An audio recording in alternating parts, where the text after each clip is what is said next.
എല്ലാ കൂട്ടുകാർക്കും LCHF റെസിപ്പിയിലേക്ക് സ്വാഗതം. ഇന്ന് ഹോം മെയ്ഡ് മയോണൈസ് അല്ലെങ്കിൽ ഗാർലിക് സോസ് തൂം എങ്ങനെ ഉണ്ടാക്കാം എന്ന് ഞാൻ വിവരിക്കാം. നമ്മുടെ ഡയറ്റിലേക്ക് പറ്റിയ ഇൻഗ്രീഡിയൻസ് വെച്ച് നമുക്ക് ഈസി ആയിട്ട് മയോണൈസ് തയ്യാറാക്കാം. ആവശ്യമുള്ള ഇൻഗ്രീഡിയൻസ്: ഒരു മുട്ടയുടെ വെള്ള, 3/4 കപ്പ് ഒലിവ് ഓയിൽ, 8 വെളുത്തുള്ളി അല്ലി, പിന്നെ വിനാഗിരി അല്ലെങ്കിൽ ചെറുനാരങ്ങ നീരായാലും മതി. എൻ്റെ കയ്യിൽ ആപ്പിൾ സൈഡർ വിനെഗർ ഉള്ളതുകൊണ്ട് 2 ടേബിൾ സ്പൂൺ എടുത്തു. ആദ്യം വെളുത്തുള്ളി പൊടിച്ചെടുക്കാം. വെളുത്തുള്ളി പേസ്റ്റ് ഉണ്ടെങ്കിൽ 1 ടീസ്പൂൺ അതെടുത്താലും മതി. നന്നായിട്ട് വെളുത്തുള്ളിയുടെ ടേസ്റ്റ് വേണം മയോണൈസിൽ എന്നുണ്ടെങ്കിൽ 2 ടീസ്പൂൺ എടുക്കാം.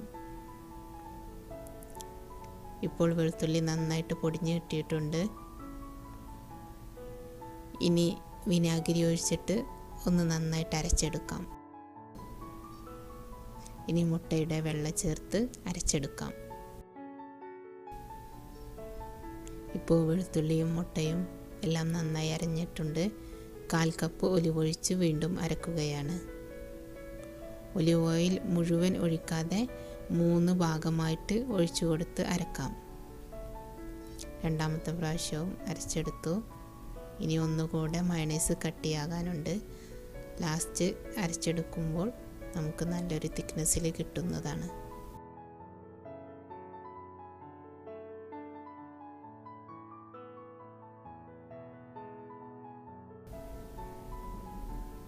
ഇപ്പോൾ പാകം തിക്നെസ് ആയിട്ടുണ്ട്. ഇനി വെള്ളമൊന്നുമില്ലാത്ത ഡ്രൈ ആയിട്ടുള്ളൊരു സ്റ്റോർ ബോട്ടിലേക്ക് മാറ്റാം. 1 മാസം വരെ ഇങ്ങനെ മയോണൈസ് കേടുകൂടാതെ ഞാൻ ഫ്രിഡ്ജിൽ സൂക്ഷിക്കാറുണ്ട്.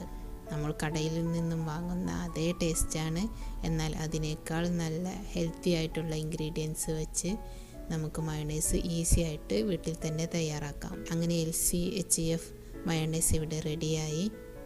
എല്ലാവരും ട്രൈ ചെയ്ത് നോക്കണം. സാലഡിനോ സാൻഡ്വിച്ചിനോ ബർഗറിനോ എല്ലാം നമുക്ക് ഈ മയോണൈസ് ഉപയോഗിക്കാം. വേണമെന്നുള്ളവർക്ക് ഉപ്പിടാം. ഈ 400 ഗ്രാം ബോട്ടിലിൻ്റെ പകുതി വരെ റെഡിയായി കിട്ടിയിട്ടുണ്ട്. നിങ്ങൾക്ക് ഫുൾ ബോട്ടിലിൽ മയോണൈസ് കിട്ടണമെന്നുണ്ടെങ്കിൽ ഇവിടെ എടുത്തിരിക്കുന്ന ഇൻഗ്രീഡിയൻസിൻ്റെ ഇരട്ടി എടുത്തിട്ട് മയോണൈസ് തയ്യാറാക്കാം. എല്ലാവർക്കും ഈ വീഡിയോ ഇഷ്ടമായെന്ന് കരുതുന്നു.